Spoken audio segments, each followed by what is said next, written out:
colorful car.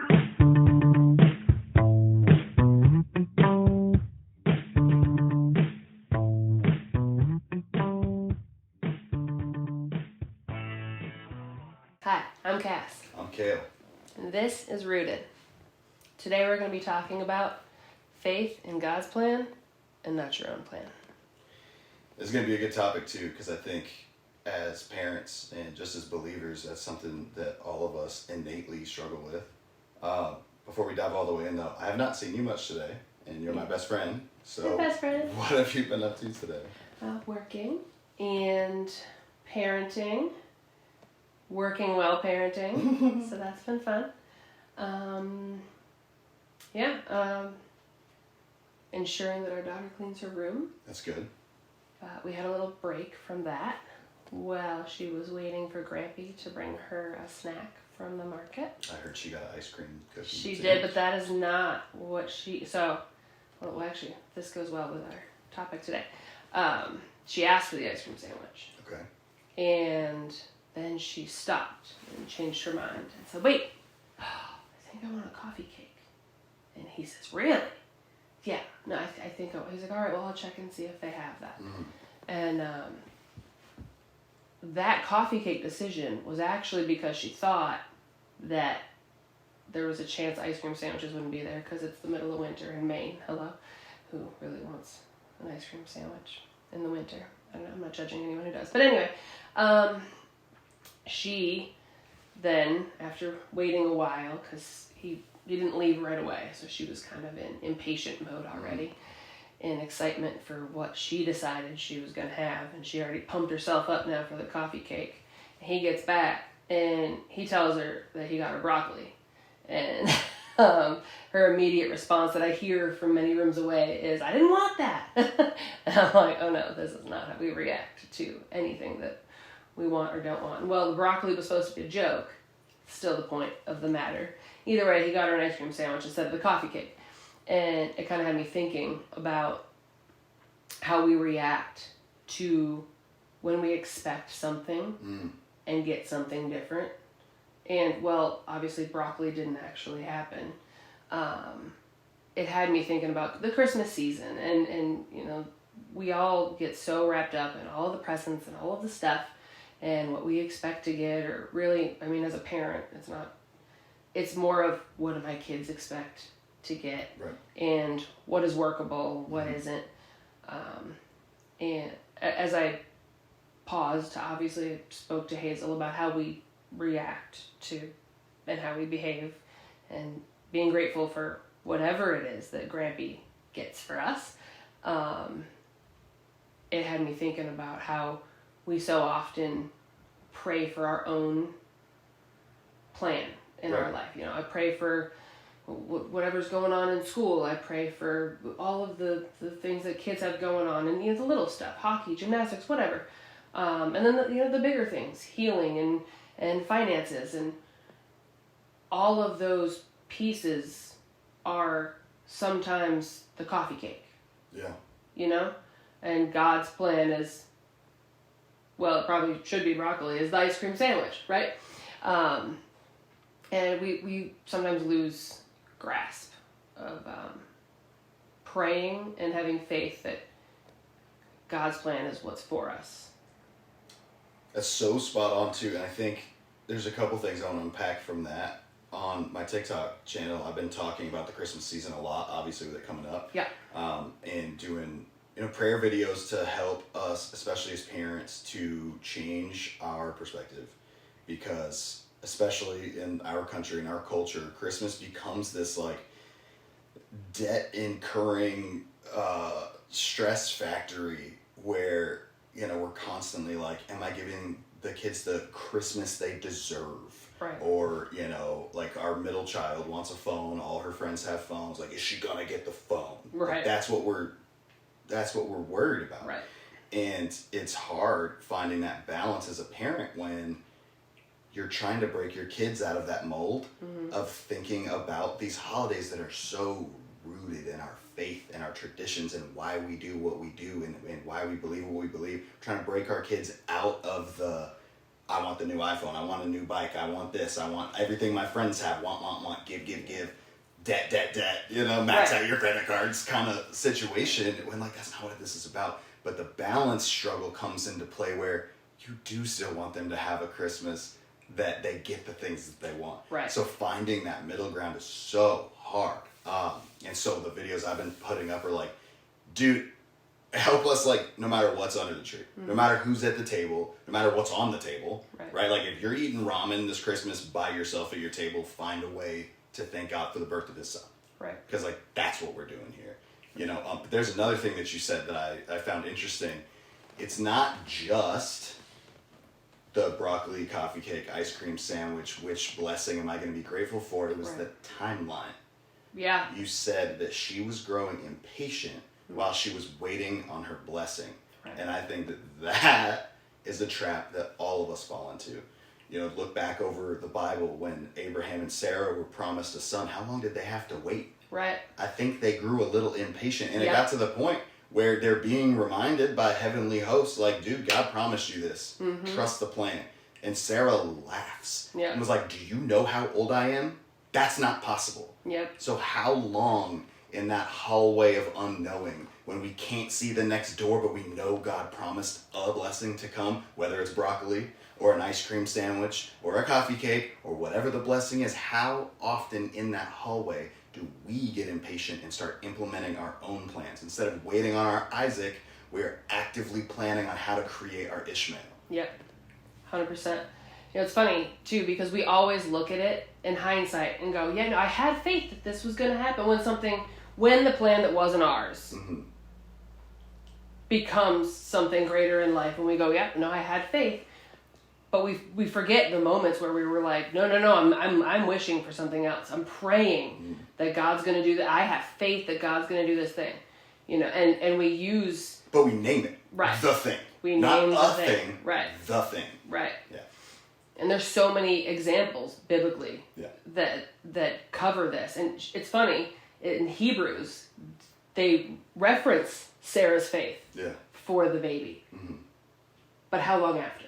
Yeah. You know? Yeah. And not in that moment. Because in that moment, she was laughing, saying, hello, do you see my age? And those are the big things, you know, praying for a baby. Yeah. Why won't God bless me with a baby right now? Not me personally. I have babies.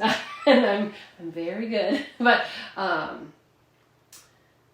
think that for us, financially, we've been in that roller coaster. Oh, yeah. You know, what feels like a blessing later really kind of turned out to be a temptation for idolization, where we, in the moment, thought, this is what we prayed for. This is the plan. This is how we're going to do it. Yeah. And then as the hard stuff started to happen and we were refined in our thinking, we learned to have faith in the plan that was going to happen when money got tight and Christmas didn't feel like what we were used to anymore and what was so easy to do. And I think that it's been such a blessing. Oh, yeah. Actually, because it forces you to be grateful for just conversations in the day, just the small pieces. What is all of this actually about? I think something that people forget too is in our human understanding, we have a hard time looking at the seasonality of our circumstances. Yeah. Right? Let me try to unpack this concisely. So there was a time where I had a very high paying job. Yeah. Right? And now we're in a season where I don't. Yep. People get the job and they're like, this is my blessing. And they hold on to it like it's something of theirs to possess. Mm-hmm. But in reality, we needed that job for 4 months. Mm-hmm. We needed that job to come up with the money to fix our house in Virginia, to move here and to get into ministry. Okay. The job wasn't mine. The season of that blessing was exactly as long as it needed to be for the things to fall into place that God intended for us to be able to step into, for us to get to Maine, for us to do the initial repairs on this house to make it livable and plumbed and fix the leaks and all those things. We needed basically exactly the amount of money that we got from that job, from selling our other house, and now we're back to a point of not surplus, but not lacking. Right? We're maintaining.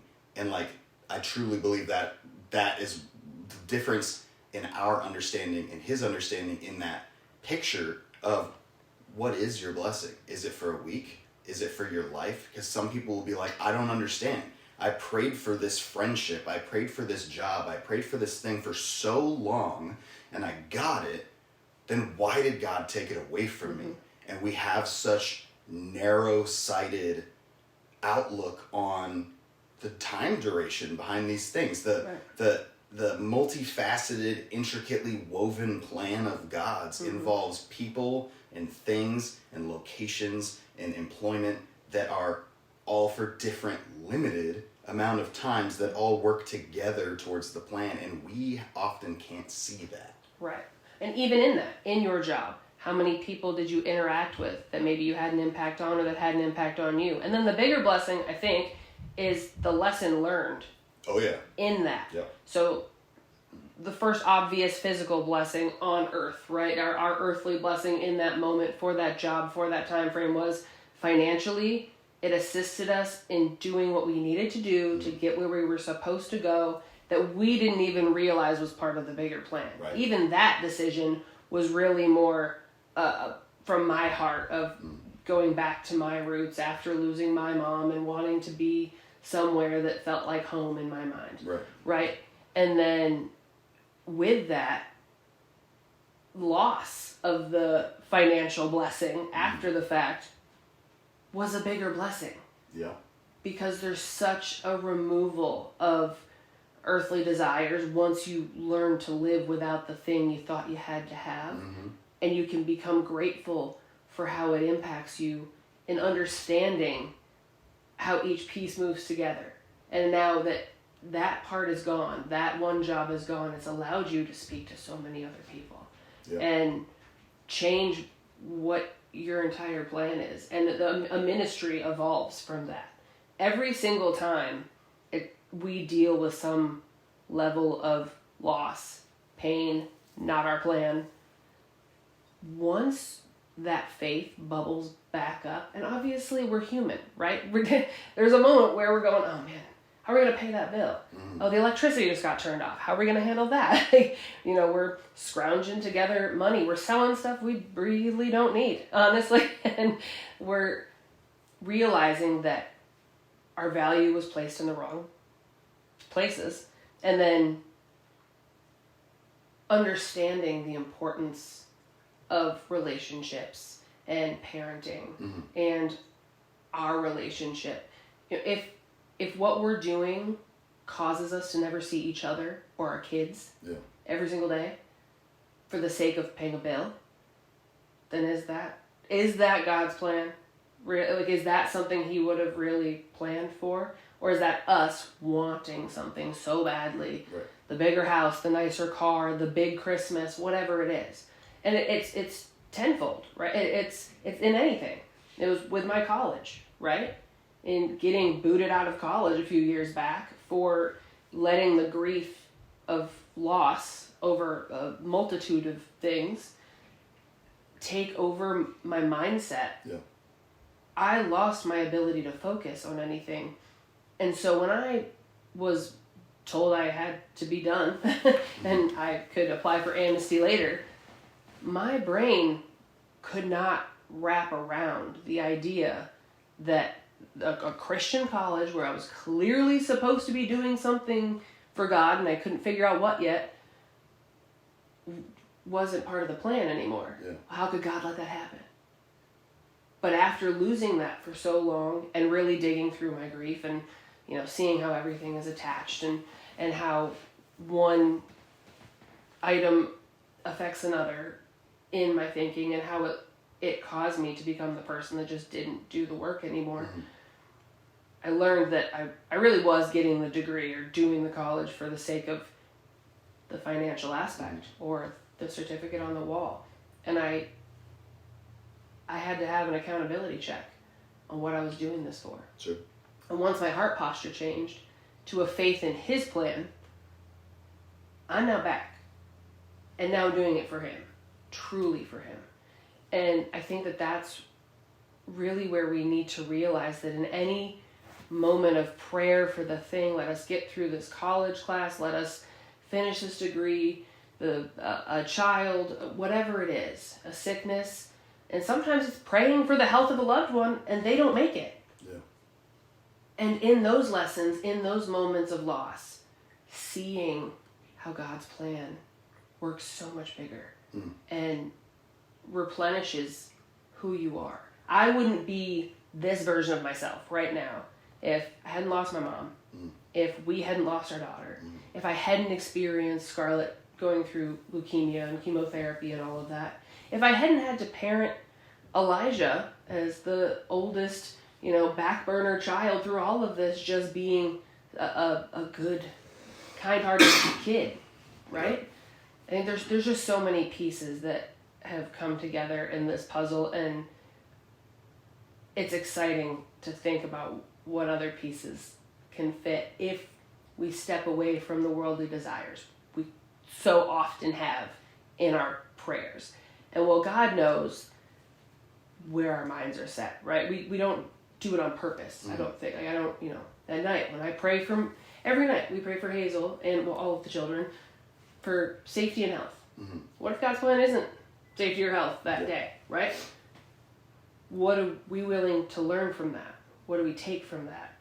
And are we so full of faith that we're willing to accept what his plan is, whether we, in our worldly, physical sense, like it or not?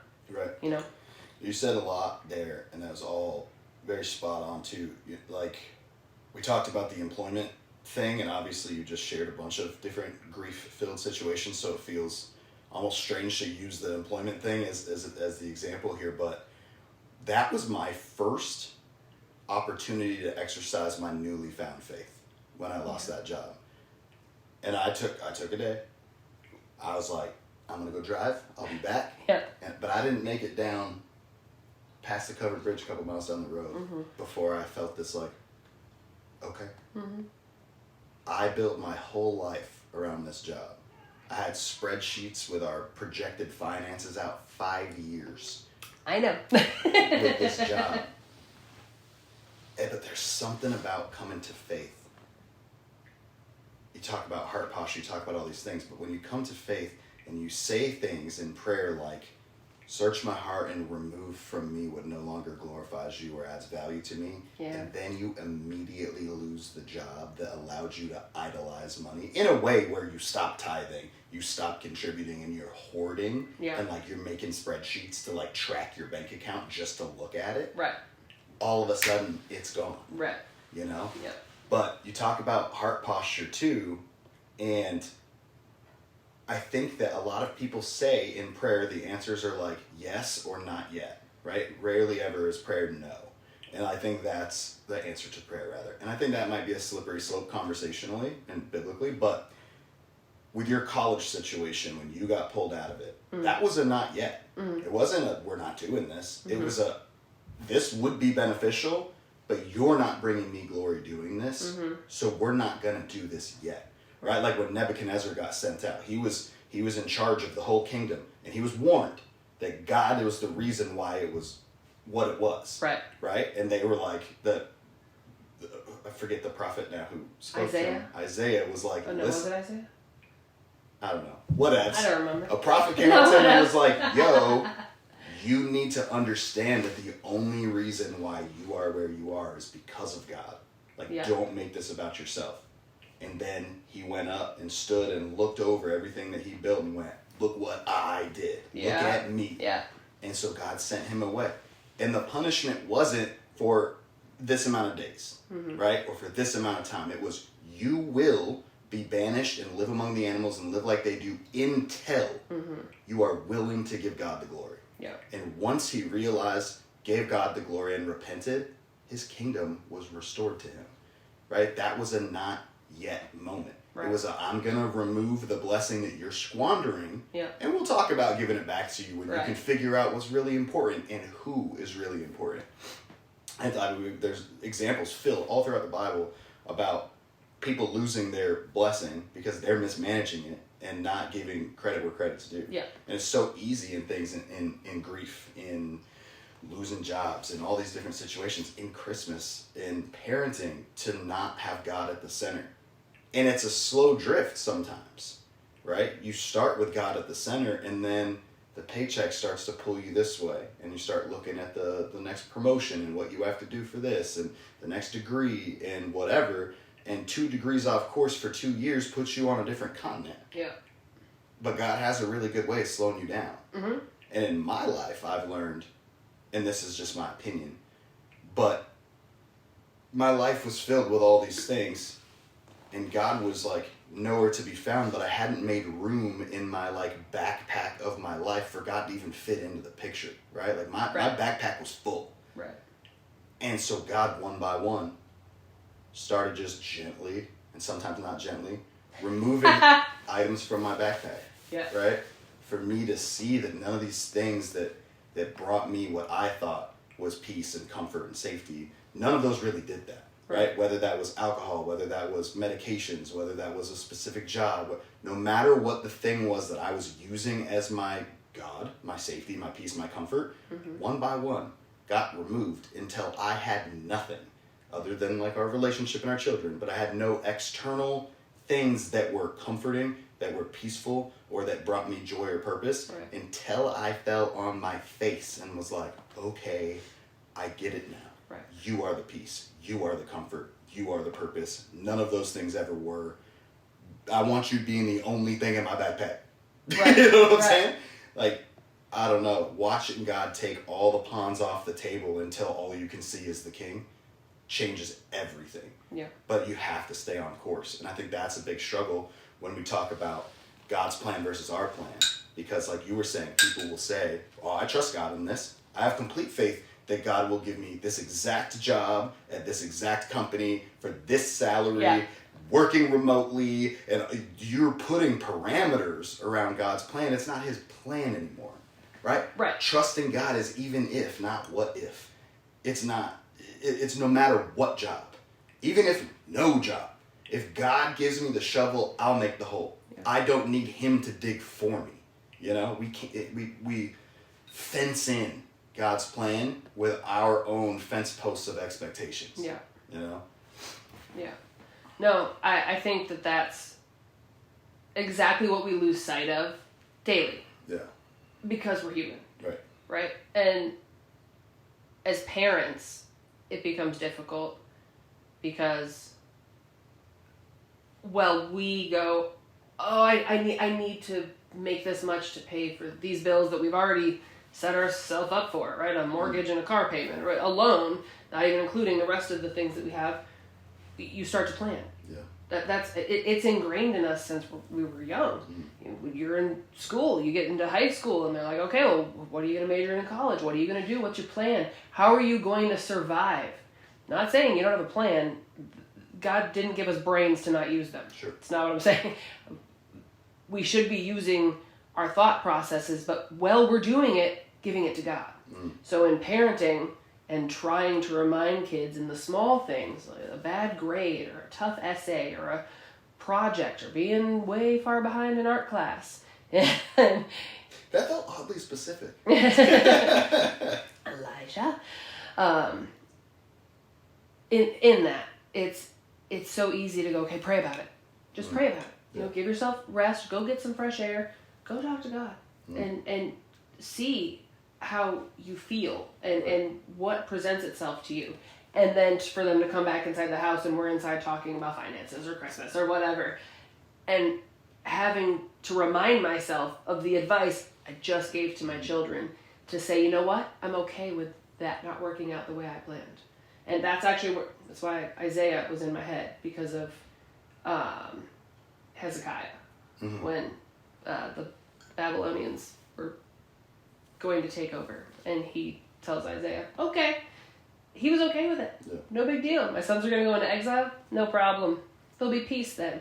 And that's really the difference when you're talking about God's filling your backpack and with your peace and your joy. Mm-hmm. And we try to fill our backpack for peace and joy. But it's not joy that we're seeking. We're seeking happiness, which is so earthly. And I'm not anti-happiness. I love happiness. It's great, but it's temporary. We also live in a culture that says, do what makes you happy. Right. Which is like the do antithesis not do of what faith. makes you happy. Not saying don't live a life that is rewarding. Right.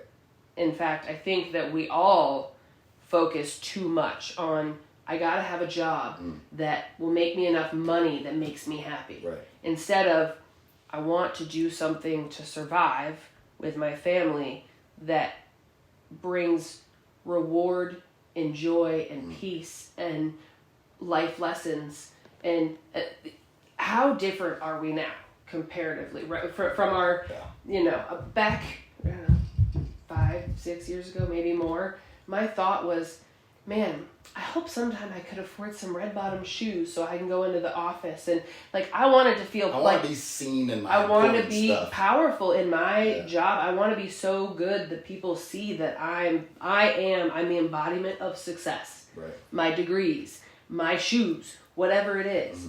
And now my pantsuits up there are collecting dust. And not saying that the blazers aren't cute, they are.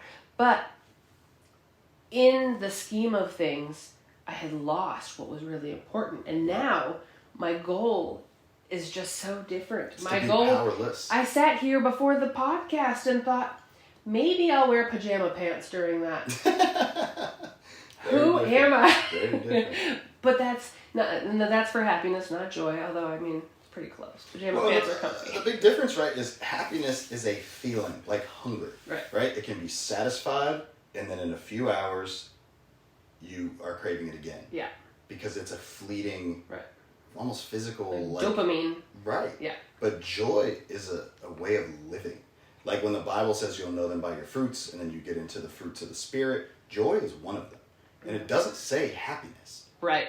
Does this person exude a hope in something, in God, in the plan, in no matter what happens, is their disposition one that's positive and hopeful? Right. That's not happiness, right? It's rewiring how we look at the world around us, trying as best as we can to look at it through a lens of God. Right? And that's really where you get into the even if. Because like we'll catch ourselves, and when you said when you were talking about telling the kids to go outside and pray about it, and then they come in and we're like, how are we gonna pay the truck bill? And like the example we're giving out. I don't know if you saw me, but I immediately like shrunk back into myself. Every time I'm having an off day, you go back on my TikTok and send me videos I've posted that speak to how I'm feeling in that moment. I just had to show you. You know what I'm saying? Chasing the cross real quick, let you hear yourself. I'm like, I'm gonna get you a mirror. Nothing's working today. I'm so out of control. And you'll be like, remember yesterday when you posted a prayer video on totally relinquishing control and trusting God? Here you go. But I also think that's why community is so important. Like within the body, right? Like the Bible talks about, let the hand be the hand, let the foot be a foot. We're all different. Embrace that. But together, we encompass the body, right? On days where I am failing, you can help pick me up. Yeah. On days we're both failing, another godly Christian couple can build us up. The level of like bi-directional cup filling that happens within the body is what keeps our joy alive. Obviously, God does, but the Spirit works through the body of believers to keep us on point. Right. Because like you're gonna have a bad day. You're not gonna follow your own advice. I've historically always been great at giving other people advice that I would never follow. You know? I don't know what you're talking about. I'm just saying, community is important. Whether that's like online or in person. In this day and age, I have plenty of community on the internet. Yeah. You know, and there's like on TikTok, there's live rooms I go into when I'm feeling down, and they're Christian live hosts, and they're just praying and pleading the blood and speaking life, and I leave those rooms feeling so uplifted. Yeah. When Elijah was going through his little bout of depression there, I brought it to a guy who I know on TikTok, who I've never met. Yeah. And he had a room with like 30 people in it, and we prayed over our son by name with 30 strangers from all around the world, and I left that feeling so much more confident because together with God, we are strong enough to endure. Right? The loss, the grief, the changes, the lack of control. Trusting in his plan is easier and is more tangible when we lean on each other. Right. And understanding, I think, that the difference there is our plan might be temporary happiness. Yeah. it might go terribly wrong and have no happiness. Yeah. But it probably will end up unhappy at some point because we followed our own. But his plan is joy. Because it is rooted in faith. It is rooted in the principles that are biblically sound. And we're going to have to be checking ourselves every single day. Yeah. Zero of this is me saying that I think that I do this regularly, because I certainly don't. Right. It's so easy to the whispers and the thoughts, what if this? What if this turned into this? Or how about if I take this route in my life? Not, is God leading me down this route? Is this what I'm supposed to be doing? And even the gifts that we have in life are given to us for the sake of his plan. And we so easily take them and go, oh, clearly this is so I can do something and we start wonderful. putting our fence posts of expectations around the small glimpse of the plan that we got. Yeah. It's gross. It is. We gotta be better. It's submission. It's submission in every form. Like, when I lost the big job, when I got to a point where I was like, okay, legitimately, I know that your promises for my life are not monetary. They are not rooted in happiness. You said, for I know the plans I have for your life. Plans for hope and plans for a future. Period. If I know that I have hope and I have a future, whether that's here or there, Right. that's enough for me. So I submit. I'm letting go of control. And that, like you said, that doesn't mean there's not verbs that you now have to do. Right? Like, we have to put in our own work, but I'm not going to let my employment change my joy. I'm not going to let it affect how I parent, how I spouse, how I do the things, how I shepherd the blessings that I already have. Because none of the things that are competing for space in my head that are trying to take away from joy are his plan. Right? And the enemy loves to come in and whisper the little things. Yeah. Like, oh yeah, God, what about that job? Yeah. Oh yeah, how are you going to pay that? And all these other things. But submission is hearing those thoughts, dismissing them, taking control of your thought life and giving it to the Lord. And saying, no matter where this ends up, I still have you. Right? When we stop and think about the price paid for us on the cross, not just as a transaction, but emotionally, the level of love that had to be required while Jesus was bleeding and punctured and crying on the cross to go through with it. When we think about that love, truly, we know that he owes us nothing. If you, me, and the kids all lived under a bridge in a cardboard box and we were begging for food, and it's easy to say because we're not, I truly believe that we would still have joy even if we had nothing else, because we know that God has plans for hope and plans for a future for us as one flesh and for our children. All the other stuff can go. If that's his will, let it go. We submit. We don't need it. No, I agree. I think that it's so easy to forget that in the moment, and as parents and providers, we are consistently trying to meet the mark. And in the beginning of our conversation, we talked about, well, the other kids are doing this and the other parents did this, and we start to set standards of the world every day. It's every new day we wake up, we go somewhere, we are influenced by somebody in the world who says, this type of vehicle or the ability to do this or I think I saw someone on a vacation again. Right. I mean, even the one video that you had put up about the truck repossession, right? And a level of accountability clearly taken, obviously, for not prioritizing certain situations above others or whatever, and also the lesson in it that was humbling and necessary. But then, one of the comments on there, which obviously don't read comments, I suppose, was pretty much saying you're not a man, right? Because you don't immediately work. Real men provide for their families, is what it said.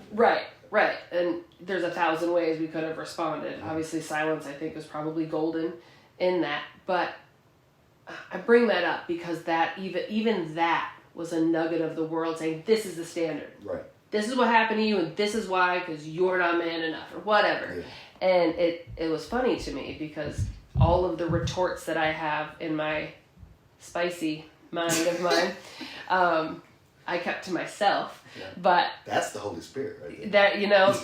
That, day by day. It's day by day. I think that was a really good reminder of why it was important that happened in the first place. Mm-hmm. I'm grateful that it happened because we clearly were losing sight of certain priorities. For sure. And on that, I think Proverbs says that a man is to provide for his family, and if he does not, that he is worse than any unbeliever. Mm-hmm. But I would be interested to go back and do a little bit of language study on the word providing. Mm-hmm. Right? Because in 2025, whatever, in today's day and age, in the West, in our country, we look at providing under a very specific cultural lens. Right. What did providing mean then? Right. And I'm not saying that it didn't basically mean the same thing, but I hunt our food, mm-hmm. I grow our vegetables, mm-hmm. I provide in so many ways. I think I provide spiritually, I provide safety, I do provide financially as well, right? But what is provision? Right. What is being there for your family? At the end of the day, what is providing for your family? Right. Because I know a lot of fathers, and I'm not throwing shade, I'm just saying I know a lot of fathers that work 40 to 80 hours a week that bring home a paycheck and provide nothing to their family. Right. Whose wives are potentially home miserable because they miss their spouse. They're not being provided for. There's another item, too, that my thought process on what I needed and wanted in a husband, mm-hmm. my whole life, is 100% different than what I have as a husband. And it's such a blessing. And I'm so glad. Yeah. I appreciate places like libraries. Yeah. I like quiet, right? Wrong husband. And I have this life force of a human by my side who makes up for the moments when I'm so introverted I can't even think of a word to say. And as I've aged, when I was a teenager, I was actually pretty extroverted. But time and trauma and things have happened that quieted me down. And I think that was a blessing too, because like I just said, I can be spicy. And that was my louder side, was, I didn't have wonderful control of my words. And so eloquently worded. Mm-hmm. Yeah. But now I think about how I prayed and prayed and prayed and prayed for the right husband, right? And, obviously a whole nother episode could be done on the divorce and all of that. But I didn't pray for a louder, boisterous, messy human, right? I didn't. I prayed for me. Yeah. I prayed for a male me, and that didn't compliment me very well, right? It didn't work out for me. If the whole world were eyes, how would it hear? Right. If the whole world were mouths, exactly, how would it smell? But God knows what every version of providing in a household is required. Mm. So someone else's provision is not the same. Well, if you're wondering why this audio abruptly ended, it's because Cass and I are still trying to figure out what we're doing here. We have one phone recording video and one phone recording audio and uploading different ways on different platforms, and we're learning. So thank you so much for bearing with us. If you listened to this, which you did, you got about 10 minutes extra than the video upload will get, so lucky you. No, but for real, we want to say thank you. Thank you so much for listening to the very first episode of Rooted Productions podcast. We have so much to talk about. We are so excited to continue doing this with you. Do us a favor. In the comments, drop what you would like to hear us discuss. We already have plans for a bunch of episodes, but we'd love to hear if there's anything specific that you guys would like to hear about. Also, if you have any questions, either about what we covered today, about faith, about us, please drop them here, and we will address as many of them as we can in upcoming episodes. Thank you guys so much, and God bless you.